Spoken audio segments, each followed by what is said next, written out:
तो welcome back to my channel friends. मैं हूं आपका दोस्त भास्कर वर्मा। आज आया हूं एक नया टॉपिक के साथ जो है आर्टिफिशियल इंटेलिजेंस यानी एआई। आप में से बहुत से लोगों ने इसके बारे में सुना भी होगा और हमारी एक प्रीवियस वीडियो है इंटरनेट ऑफ थिंग्स के बारे में, जिसमें बहुत से ऐसे अप्लायंसेस थे जो एआई इनेबल्ड थे, वेब इनेबल्ड थे। ठीक है, तो चलिए जानते हैं इसके बारे में, क्या आर्टिफिशियल इंटेलिजेंस होती है, किस तरीके से काम आती है, क्या इसकी फंक्शनैलिटीज़ हैं। तो चलिए स्टार्ट करते हैं डेफिनेशन के साथ।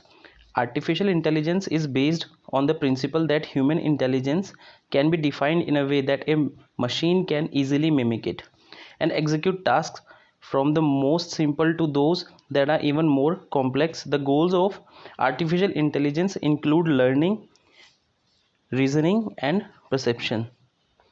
Any technique that enable computer to mimic human intelligence using logic, if then rules, decision trees, and machine learning, including deep learning. AI is a science like mathematics or biology. It studies way to build intelligent program and machines that can creatively solve problem, which has always been considered a human prerogative. तो ये तो है दोस्तों रटी रटाई बात। चलिए इसके बारे में बिल्कुल सिंप्लीफाइड और देशी वे में जानते हैं कि क्या ये चीज़ होती है।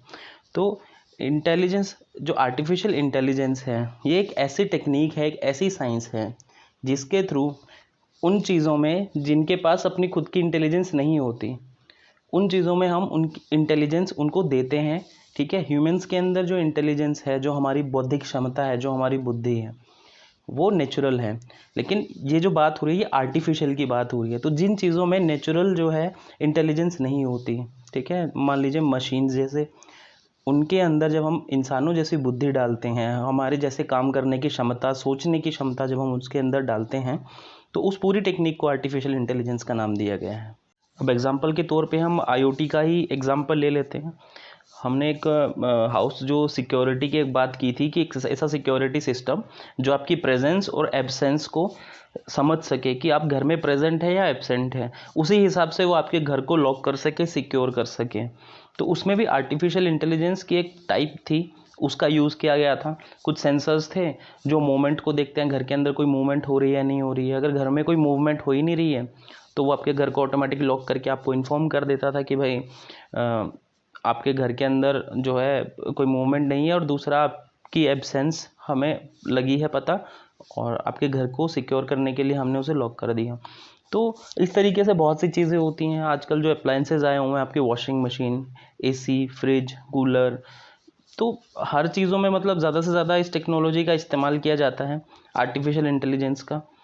तो बहुत ही रेवोल्यूशनरी टेक्नोलॉजी है। ह्यूमंस की लाइफ को, डे टू डे लाइफ का जो काम, जो मतलब एक तरीके से सरदर्दी होता था, डेली आप एक ही चीज़ को कर रहे हो, तो अपना जो क्वालिटी टाइम है आप जो अपने स्टडीज़ को दे सकते हो या अपने रिसर्च को दे सकते हो, आप अपने बिजनेस को दे सकते हो। ठीक है, वो चीज़ें आपको छोटी चीज़ों के अंदर वो टाइम आपको ख़राब करना पड़ता था। एवरीडे कुछ ना कुछ इस तरह के टास्क होते हैं इंसान के जो उसे करने पड़ते हैं। तो वो सारा का सारा जो है आर्टिफिशियल इंटेलिजेंस ने संभाल लिया है।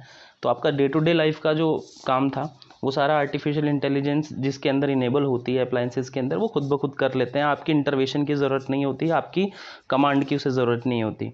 शुरू में बस एक ही बार प्रोग्राम करना होता है उसको। तो आर्टिफिशियल इंटेलिजेंस होते हैं, इसके दो इम्पोर्टेंट पार्ट हैं जो आजकल बहुत ज़्यादा मतलब एक हॉट टॉपिक बना हुआ है। आपने सुना होगा मशीन लर्निंग और डीप लर्निंग के बारे में। तो इनके बारे में हम नेक्स्ट वीडियो में डिस्कस करेंगे, थोड़ा डिटेल के अंदर समझाऊंगा मैं आपको कि मशीन लर्निंग क्या होती है, डीप लर्निंग क्या होती है, किस तरीके से आर्टिफिशियल इंटेलिजेंस के साथ लिंक्ड है और क्या क्या इनकी फंक्शनैलिटी होती है। ठीक है, आर्टिफिशियल इंटेलिजेंस का जो आजकल हम डे टू डे लाइफ में सबसे ज़्यादा यूज़ कर रहे हैं, बहुत ज़्यादा, मतलब मैं तो बहुत ज़्यादा इसका यूज़ करता हूँ, वो है आपका वर्चुअल पर्सनल असिस्टेंट। ये जो आप गूगल यूज़ करते हो और आईफोन जिनके पास है वो सीरी का इस्तेमाल करते हैं। तो ये क्या होता है, ये स्पीच टू टेक्स्ट, मान लीजिए एक टेक्नोलॉजी होती है जो आप इसे कुछ बोलते हैं, ओके गूगल करके इसे इनेबल करते हैं, हे सीरी करके आप इसे इनेबल करते हैं।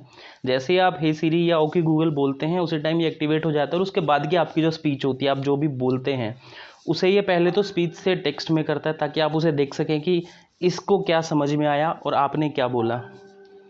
तो वो सब चीज़ें जब हो जाती हैं उसके बाद आप इसको बोलते हो कि भाई फ़्लाइट्स का पता लगाओ। कोई भी आप इससे क्वेश्चन करते हो कि भाई हाँ लंदन की नेक्स्ट फ़्लाइट कब है, दिल्ली से बागडोगरा की नेक्स्ट फ़्लाइट कब है। ये जब क्वेश्चन आप इनसे करते हो तो ये क्या करता है, जो सीरी होती है, जो गूगल होता है, वो क्या करता है, फटाफट जाता है ऑनलाइन और जो आपकी क्वेरी है उसके रिगार्डिंग इन्फॉर्मेशन कहाँ से मिलेगी, उन वेबसाइट्स के ऊपर वो ऑटोमेटिक जाती है। मान लीजिए जब आपने फ़्लाइट्स के बारे में पूछा तो ये क्लियर ट्रिप, स्काई स्कैनर या जो पर्टिकुलर किसी एयरलाइंस की वेबसाइट है उसके ऊपर जाती है और रिकॉर्ड्स छाटना शुरू कर देती है। आज के सारी की सारी डिटेल निकालना शुरू कर देती है कि भाई हाँ नेक्स्ट फ़्लाइट दिल्ली से बागडोगरा कब है या लंदन की फ़्लाइट कब है। और इस तरीके से जो ये एबिलिटी है ये इंसान इनको देते हैं, यानी ये जो फंक्शन है, जो ये गूगल है, जो ये सीरी है, ये क्या है, एक सॉफ्टवेयर डिप्लॉय कर रखा है, इसके अंदर एल्गोरिदम इस हिसाब से बना रखे हैं कि जब भी आप इससे कुछ क्वेश्चन करते हो आप पहले आपके क्वेश्चन को समझेंगे, फिर अपने आप उस चीज़ का सॉल्यूशन फाइंड आउट करेंगे ताकि आपका टाइम वेस्ट ना हो और आपका वो जो काम है ये खुद ब खुद कर दे और लास्ट के अंदर ये क्या होता है, रिजल्ट आपको जो है शो हो जाता है। तो चलिए अब डिस्कस कर लेते हैं आर्टिफिशियल इंटेलिजेंस के टाइप्स के बारे में। तो जो फर्स्ट आती है वो आती है वीक एआई और narrow AI. Narrow AI, weak AI इसे क्यों बोला जाता है, क्योंकि एक इस टाइप का आर्टिफिशियल इंटेलिजेंस है जिसके अंदर बहुत ज़्यादा सिनेरियोज नहीं होते, बहुत ज़्यादा चीज़ें नहीं होती। इसके अंदर एक सिंपल एक सिंगल टास्क के ऊपर फोकस किया जाता है कि आपको मशीन से ये करवाना है और जो भी आपको टास्क करवाना है उसके बारे में मशीन को पहले से आपको ट्रेन करना होगा। उसके अंदर आपको फीचर्स डालने होंगे या सिनेरियो डालने होंगे जो आपके टास्क के अंदर पॉसिबली हो सकते हैं। फॉर एग्जांपल अगर मैं बात करूं, एक रोबोट है, उसके साथ आपको कराटे प्रैक्टिस करनी है। तो रोबोट को आपने बोल दिया कि जब मैं यहाँ से राइट हैंड मेरा पंच जब करूँगा तो उसे अपने लेफ्ट हैंड से उसे ब्लॉक करना है पंच को, और जब मैं अपनी लेफ्ट लेग से उसको किक करूँगा तो उसे अपनी राइट लेग से ब्लॉक करना है। यानी सारे सिनेरियो हम उसके अंदर फीड कर देते हैं कि ऐसा हो तो तुम्हें क्या करना है। उसके अलावा जो स्ट्रॉन्ग एआई होती है, जो दूसरी टाइप होती है एआई की, वो जैसा कि इसके नाम से पता चल रहा है कि स्ट्रॉन्ग आर्टिफिशियल इंटेलिजेंस, इसके अंदर क्या होता है, मशीन्स को ऐसी एबिलिटी दी जाती है जो ह्यूमंस की तरह रिएक्ट कर सके। उसके अंदर हमें सारे के सारे सिनेरियोज ना डालने पड़े कि ऐसा हो तो तुम्हें क्या करना है, वैसा हो तो तुम्हें क्या करना है। इसके अंदर ह्यूमंस की तरह मशीनें सोच सकती हों, ठीक है, उस टाइप की इंटेलिजेंस होती है स्ट्रॉन्ग आर्टिफिशियल इंटेलिजेंस। पूरी तरीके से जो है इम्प्लीमेंट हम इसे नहीं कर पाए हैं अभी तक स्ट्रॉन्ग आर्टिफिशियल, बट फिर भी जो रिसर्चर्स हैं वो बहुत तेज़ी से इसकी तरफ काम कर रहे हैं कि ऐसी मशीन्स बनाना, ऐसी मशीनों को एबिलिटी देना जिसके अंदर वो ह्यूमंस की तरह सोच सके, रिएक्ट कर सके, ह्यूमंस की तरह इमोशंस हों उसमें, ठीक है। तो वो आपकी जो टाइप होती है वो स्ट्रॉन्ग एआई होती है। उसके अलावा जो होता है वो है रिएक्टिव मशीन होता है, जैसा मैंने आपको बताया था फर्स्ट वीक एआई के अंदर। तो ये उसी तरह का जो है आर्टिफिशियल इंटेलिजेंस है जिसके अंदर बहुत से बेसिक काम होते हैं। इसके अंदर मशीन्स को बहुत ज़्यादा ट्रेनिंग देने की ज़रूरत नहीं होती, मशीनों को बहुत सारा डाटा सेव करने की ज़रूरत नहीं होती, ठीक है, मतलब पुराने डाटा से लर्न करने की ज़रूरत नहीं होती। तो ये होता है रिएक्टिव मशीन्स। उसके अंदर आप छोटी सी कोई भी इन्फॉर्मेशन फीड कर देते हो और उसके हिसाब से उसे रिएक्ट करना होता है। मान लो आप टेनिस खेल रहे हो तो आप इस तरफ एक ह्यूमन खेल रहा है, दूसरी तरफ जो है एक रोबोट है, तो उसे जस्ट इतना बताया गया है कि आपको बॉल के ऊपर फोकस करना है, जिस भी तरफ बॉल आए उसको बस बॉल को देख के हिट करना है, बॉल की स्पीड को समझना है और उसके एक्सेलरेशन को समझना है, कितनी तेज़ी से बॉल आ रही है और किस टाइम पे उसको हिट करना है। ये 2-3 चीज़ें आपको रोबोट को सिखानी है और आप उसके साथ जो है टेनिस खेल सकते हो, ठीक है। उसके अलावा जो होती है वो लिमिटेड मेमोरी होती है, यानी इसके अंदर क्या होता है, इस आर्टिफिशियल इंटेलिजेंस के अंदर मशीनों को, ठीक है, इस टाइप की एबिलिटी दी जाती है कि उसने जो भी टास्क किया है उसको वो एनालाइज कर सके और उससे खुद को ट्रेन कर सके और खुद को और बेहतर बना सके। ये पार्ट जो है ये डीप लर्निंग का और मशीन लर्निंग का पार्ट है जिसके बारे में हम नेक्स्ट वीडियो में डिस्कस करेंगे, ठीक है। तो ये जो है मेमोरी ये कुछ टाइम के लिए सेव होती है, यानी जब वो उस टास्क को कर रहा है किसी भी चीज़ को तब तक के लिए वो चीज़ स्टोर होती है। वो बहुत बड़ी मेमोरी नहीं होती, वो बहुत लिमिटेड सी मेमोरी होती है।